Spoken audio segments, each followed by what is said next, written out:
तुम्हाला माहिती आहे का, आयुर्वेदामध्ये सुद्धा खूप इन्स्टंट आहे. डोकं दुखायला लागलं, चिमटभर मीठ जिभेवरती ठेवायचं, 30 सेकंद शांत बसायचं, 30 सेकंदानंतर अर्धा ग्लास पाणी घ्यायचं, प्यायचं. पाण्याचा ग्लास खाली ठेवायच्या अगोदर डोकं थांबते, करून बघा. अर्धशिशीचा त्रास आहे, कच्चा पेरू उघडायचा आणि त्याचा लेप लावायचा, 10 मिनिटं ठेवायचा. 10 मिनिटांमध्ये तुमची अर्धशिशी गायब. सायनस आहे, सर्दी म्हणजे वारंवार असं त्रास होतोय, गुळ आणि सुंठ समप्रमाणात उगाळायचं, त्याचं लिक्विड टाईप करायचं, नाकात सोडायचं, एकदाच ओढायचं, लगेच असं सायनस सर्दी बाहेर यायला लागते, शिंपरून टाकायचं. 10 मिनिटातच गायब सगळं, 10 मिनिटात. ह्याच्यापेक्षा फास्ट काय पाहिजे. लूज मोशन सुरू झाले तुम्हाला, लूज मोशन कंट्रोल होत नाही, पहिल्यांदा 4-5 वेळा होऊ द्यायचं बरं का, आणि 4-5 वेळा झालं, कारण पोट्यातली सगळी घाण पित्त सगळं निघून जाऊ दे.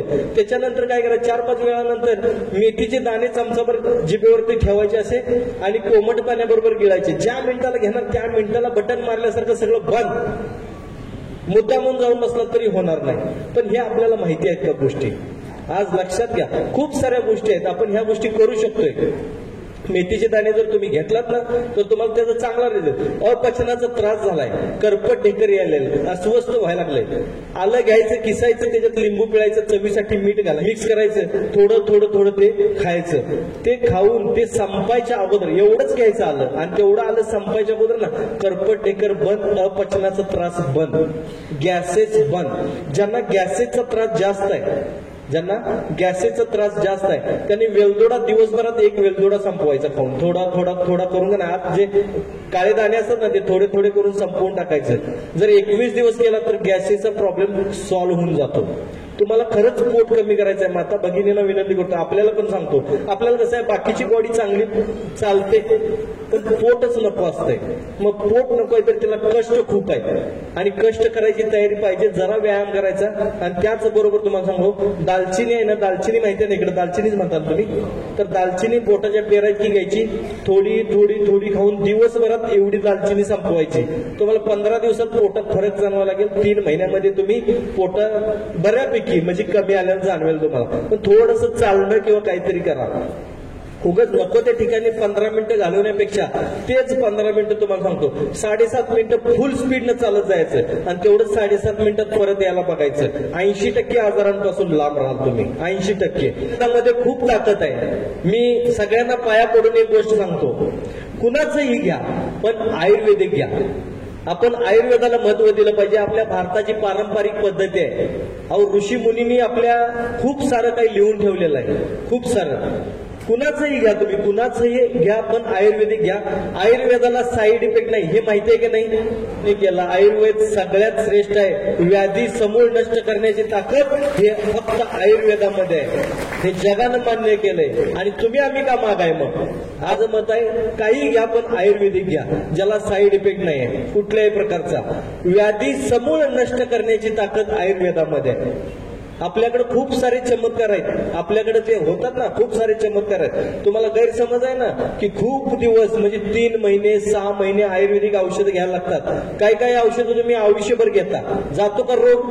पण आयुर्वेदात 6 महिन्यात घालवण्याची ताकद असू शकते ना, का घेऊ शकत नाही आपण. ते घेतलं पाहिजे असं माझं वैयक्तिक मत आहे. बघा, मी कळकळीची विनंती करतो, कारण आपणच आपल्या समजा घरात समजा आपल्या मुलाला आपण बाळ्या म्हणून हाक मारायला तर सगळी काय म्हणणार, बाळ्याच म्हणणार. आणि आपण जर बाळासाहेब म्हणलो तर सगळे बाळासाहेब म्हणणार. म्हणून आपल्या आयुर्वेदाला आपण बाळासाहेब म्हणूया, माझं वैयक्तिक मत आहे. आणि आपण हेच केलं पाहिजे. अहो पारंपरिक पद्धती, पूर्वी वैद्य होते, पूर्वी ऋषीमुनी होते. ऋषीमुनींनी किती किती काय काय लिहून ठेवलंय. त्याच्यावर PhD करायला बाहेरच्या देशातली मुलं इथं येतात. आणि आमच्या इथं काय चाललंय, आम्ही त्याच्यावर भरोसाच ठेवत नाही. कदाचित स्वस्त आहे म्हणून का फुकट आहे म्हणून. निसर्गोपचार तुम्हाला फुकट आहे. कोणतं झाड तुमच्याकडे पैसे मागतंय. आता मी सांगतोय की ज्यांना मुखदुर्गंधीचा त्रास आहे तिने आंब्याचं रोज एक पान खायचं, मुखदुर्गंधीचा त्रास निघून जातोय लगेच. 21 दिवस फक्त करायचं. तोंडाचा वास मारत असेल, अपचनाचा त्रास असेल, कोटा साफ होत नसेल, म्हणजे बऱ्याच लोकांना कोटा साफ होत नाही बघा. कोटा साफ होत नाही काय नाही तर त्यांनी काय करायचं, रोज एक आंब्याचं पान खायचं, लगेच कोटा साफ व्हायला लागतो. एका मिनिटाच्या खाटकन जायचं, ते मिनिटाच्यात ओके होऊन बाहेर फ्रेश एकदम. मुखदुर्गंधीचा त्रास, पित्ताचा त्रास, उष्णतेचा त्रास आंब्याच्या पानातून कमी होतो. आपण घेतो का हे? मला असं वाटतं ना, त्या आंब्याच्या झाडानं ना 100 रुपये पान 100 रुपये पान केलं असतं का नाही, तुम्ही पटाटा मारला असता, त्याच्यावरती घेतला असता. बरोबर आहे का नाही? ते फुकट आहे म्हणून कदाचित किंमत नाही. तुम्ही एवढे सगळेजण इथं हजारो लोक आहात, मी सगळ्यांना एक पाया पडून विचारतो, एवढ्या सगळ्यांना जर ऑक्सिजन जर लावायचा असता तर किती खर्च आला असता? एवढ्या सगळ्यांना ऑक्सिजन, आज तुम्ही काय पैसे देऊन ऑक्सिजन घ्यायला नाही का? आता फुकट आहे ना, कोण देतंय? अहो निसर्ग, आमच्या इकडे गगनबावड्याला हजारो एकरातनी असं जंगल पसरलेलं आहे. कोण जात असेल तिथं त्या जंगलात आत वनस्पतींना खत पाणी घालायला? हाय का सांगा? मेल्यात का ती वनस्पती?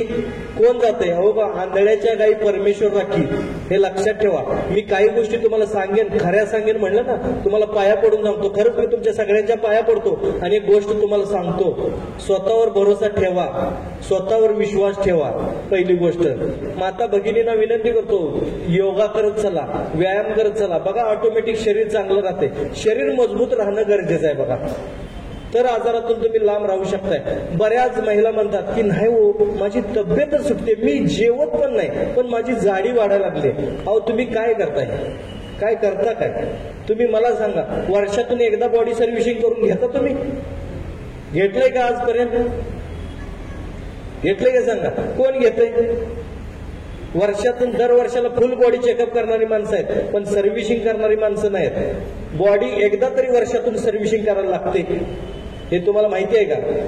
साध्या साध्या 3 गोष्टी आहेत. ताक पिऊन करू शकताय, ताक पिऊन 3 दिवस सलग ताक प्यायचं, बाकी काही करायचं नाही. 3 दिवस घरात बसायचं, ताक प्यायचं. आम्ही काय करतो माहितीये का?